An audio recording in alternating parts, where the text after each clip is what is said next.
तो हेलो दोस्तों, आज हम लेकर आए हैं टायरियन लैनिस्टर की कैरेक्टर की कहानी जो गेम ऑफ थ्रोन्स में उसकी सबसे बड़ी महत्वपूर्ण भूमिका होती है। ये वो कहानी होती है जिसमें एक ऐसे आदमी को जिसे पूरी दुनिया ने बोना कहा, लेकिन उसके शब्दों ने राजाओं को भी नीचे गिरा दिया। कभी कभी जिंदगी हमें उस रूप में जन्म देती है जिस दुनिया कभी भी स्वीकार नहीं कर पाती, और जब दुनिया हमें ठुकरा देती है तो उसे हम हंसकर जवाब देना सीख जाते हैं। एक बच्चा जो जन्म के बाद अपनी माँ की जान ले गया, टायरन लैनिस्टर जो हाउस लैनिस्टर का सबसे छोटा बेटा होता है, और टाइविन लैनिस्टर जो वेस्टरोस में सबसे शक्तिशाली ताकतवर इंसान होता है और अपने छोटे बेटे टायरियन लैनिस्टर से बहुत नफरत करता है क्योंकि उसकी मां जोना लैनिस्टर जो टायरियन के जन्म के वक्त मर गई थी। वो बच्चा जो टायरियन लैनिस्टर के नाम तो रखता है पर लैनिस्टर के दिलों में उसकी कोई जगह नहीं है, ना ही उसकी कोई अहमियत है। सरसी जो उसकी बड़ी बहन होती है वो उससे बहुत नफरत करती है, लेकिन सबसे मज़ेदार बात ये होती है जो उसका भाई होता है जैमी लैनिस्टर वो उससे बहुत प्रेम करता है, दरअसल में उस पर दया दिखाता है। और पिता जो टाइविन लैनिस्टर जो उसे एक कलंक मानते हैं, वो जानता है कि वो छोटा कद है इसलिए सब उसे नफरत करते हैं, लेकिन उसका दिमाग राजा से के दिमाग से भी बड़ा होता है। वो समझ सकता है कि एक दिन मैं इस दिमाग से पूरी दुनिया को जीत लूंगा। अब शुरुआत होती है टायरियन की कहानी। टायरियन का बचपन तानों में बीता और दावत और हर सभा में उसका मजाक उड़ाया जाता था। लोग उसे हाफ मैन के नाम से जानते थे और वो हंस देता था क्योंकि उसे पता था अगर इस दुनिया में हंसी का जवाब दिया तो वो टूट जाएगा। अब कहानी राजधानी किंग्स लैंडिंग में चल रही होती है जहाँ के राजा किंग रॉबर्ट बैरेथन होता है। दरअसल सत्ता चलाते हैं लैनिस्टर, जैमी और सरसी दोनों दरबार की हैसियत हैं, और टायरियन जो अपनी शराब और किताबों में खोया रहता है। टायरियन कहता है मैं पीता हूँ और चीज़ें जानता हूँ, यही मेरा काम है। वो एक ऐसा इंसान था जो हंसी मजाक के पीछे सच्चाई बोल देता था और यही बात उसे खतरनाक बनाती थी। विंटरफॉल में अब राजा रॉबर्ट और नेड स्टार्क से मिलने आता है। टायरियन भी उनके साथ जाता है। वहीं से शुरू होती है उनकी कहानी, स्टार्क और लैनिस्टर की अंत तक जंग। जब ब्रैन स्टार्क टावर से गिरता है क्योंकि जैमी और सरसी आपस में संबंध बना रहे होते हैं, तो वह उसे देख लेता है और जैमी उसे एक टावर से गिरा देता है। टायरियन उस साजिश से अनजान होता है, उसे पता नहीं होता है कि उसके पीछे से ये क्या हो गया, लेकिन फिर भी उसे स्टार्क परिवार से नफरत का सामना करना पड़ता है। कैटलिन स्टार्क अब उससे गिरफ्तार कर लेती है और वो ले जाया जाता है आयरन, जहाँ उसे मौत का खतरा होता है, पर उसका दिमाग तेज होता है, बोलचाल में जादू होता है, इसलिए वो वहाँ से बच निकलता है। टायरियन कहता है मैंने इस दुनिया में अपने शब्दों से ज्यादा ताकत कभी किसी तलवार में नहीं देखी है। अब नेड स्टार्क को मौत दे दी जाती है। किंग्स लैंडिंग में अराजकता फैल जाती है। अब राजा जोफ्री बैरेथन बन जाता है। वो लड़का जो सरसी का बेटा होता है, पर दरअसल में जैमी और सरसी के पाप का नतीजा होता है। टायरियन को उसके पिता टाइविन भेज देते हैं हैंड ऑफ किंग यानी राजा का सबसे बड़ा सलाहकार बनकर। वहां पर पहुंचते ही टायरियन राजनीति का खेल शुरू कर देता है। लिटर फिंगर, वेरियस, पेसेलिस सभी चाले वो समझ जाता है कि यहाँ पर क्या हो रहा होता है। वो शहर को मजबूत करता है, दीवारें बनाता है, सैनिक तैयार करता है क्योंकि स्टैनिस बैरेथन वहाँ पर हमला करने वाला होता है। टायरियन कहता है अगर तुम सोचते हो कि मैं किसी राजा की तरह डरकर भाग जाऊंगा तो तुमने अभी तक मुझे समझा ही नहीं। और फिर आती है वो रात, बैटल ऑफ ब्लैक वाटर, जहाँ टायरियन अपने दिमाग से इस जीत को जीत लेता है, लेकिन वर्ल्ड फायर और वहाँ पर धमाका होता है जिसमें स्टैनिस की पूरी सेना जलकर राख हो जाती है। अब टायरियन की जिंदगी में आती है से जो उसकी एक गर्लफ्रेंड होती है। दरअसल में ये एक कर्टेंसेन होती है जिससे उसे सच्चा प्यार हो जाता है, पर प्यार करना लैनिस्टर की किस्मत में नहीं होता है। दरअसल में उसे एक राजनीति के खेल में फिर से फंसा दिया जाता है जहाँ राजा जोफ्रे की शादी हो रही होती है। तभी उसी वक्त जोफ्रे की शादी के दौरान उसे जहर दे दिया जाता है और वो मर जाता है। लेकिन यहाँ पर फिर खेल पलट जाता है और पूरी अदालत टायरियन के खिलाफ हो जाती है। दरअसल में उसे कहते हैं कि इसी ने ही राजा को मारा है, लेकिन टायरियन कहता है मैंने जोफ्री को नहीं मारा है, लेकिन काश अगर मैं उसे मार देता।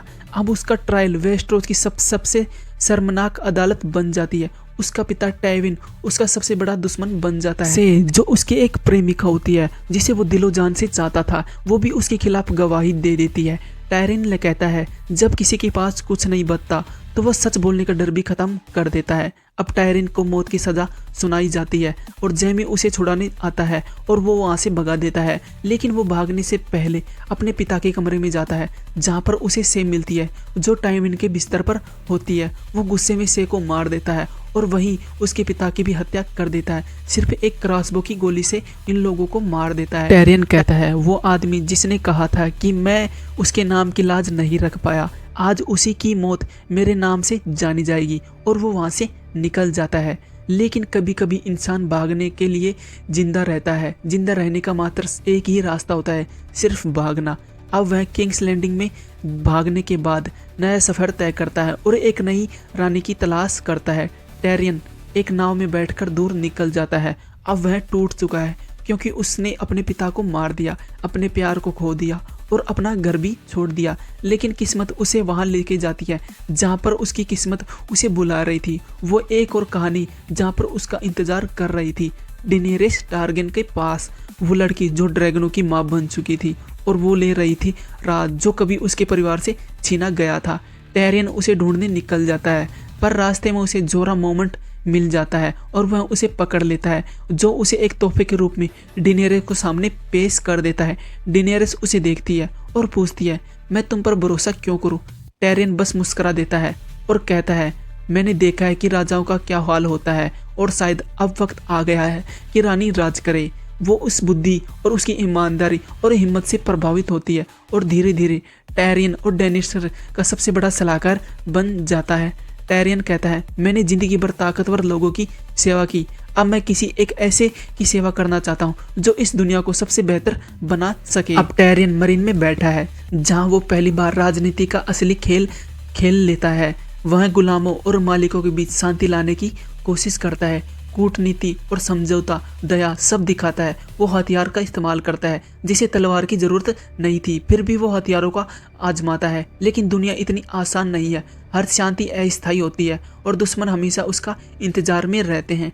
डेनेरिस वापस लौटती है और देखती है कि टेरियन ने शहर को बचाया है। वो अब उस शहर पर भरोसा करती है। दरअसल में वो उस शख्स पर भी भरोसा करने लगती है जिसने उस शहर को बचाया है, जैसे किसी राजा को अपने सच्चे वजीर पर होता है। डेनेरिस कहती है, तुम्हारे जैसे लोग मेरे पास बहुत कम है और जिनके पास तुम हो उन्हें तुम्हें खोना नहीं चाहिए।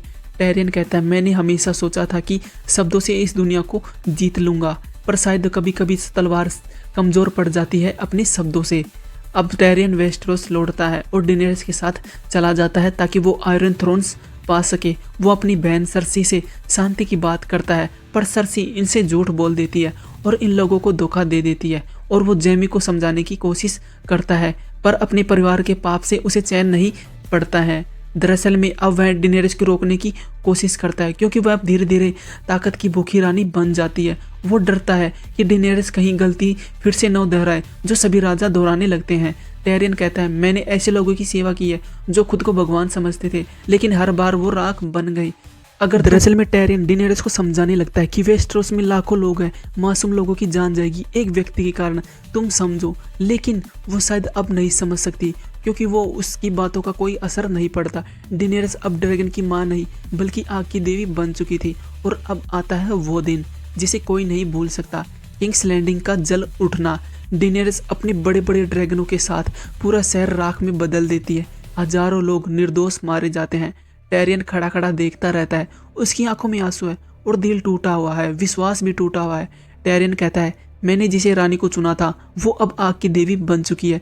वो जेमी और सरसी को बचाने की कोशिश करता है, लेकिन तब तक उनकी जान जा चुकी थी और वो खंडरों में पहुंच जाता है जहां पर इन दोनों के शव है। उन शव को मलबे के नीचे दबते देखता है और वह घुटनों पर बैठ जाता है और वो टूट जाता है, जोर जोर से रोने लगता है, चिल्लाने लगता है। वो कहता है, मैंने अपने परिवार को खो दिया, अपनी रानी को भी खो दिया और शायद अब मैं खुद को भी खो दिया। वो डेनेरिस के सामने खड़ा होता है और आखिरी बार कहता है, तुमने शहर को जला दिया, तुमने बच्चों को जला दिया, क्या यही वो दुनिया है जिसे तुम बना रही थी? डेनेरिस गुस्से से उसे बंदी बना लेती है और तभी जॉन स्नो समझ जाता है कि रानी अब रानी नहीं रही, वो हैवान बन चुकी है और वो अपनी रानी को मार देता है। सब खत्म हो जाता है। ड्रैगन उड़ जाते हैं डेनेरिस की लाश लेकर। टेरियन फिर से कैद में है, लेकिन वो एक सुझाव देता है ब्रैन स्टार्क टेरियन को किंग हैंड बना देता है। कभी उसने कहा था, मैं पीता हूँ और चीज़ें जानता हूँ, और सच में वो आदमी जानता था कि कैसे हंसते हुए को रुलाना है, जिसने अपनी हंसी से जहर पी लिया और अपने शब्दों से इतिहास को लिख दिया, टेरियन लैनिस्टर। तो दोस्तों, आपको ये कहानी कैसी लगी कमेंट करके हमें ज़रूर बताएं। अगला कैरेक्टर किसकी कहानी आप लोगों को जाननी है तो प्लीज़ कमेंट करके हमें ज़रूर बताएं। और ऐसी वीडियो देखने के लिए हमारे चैनल को ज़रूर सब्सक्राइब करें। तब तक के लिए धन्यवाद।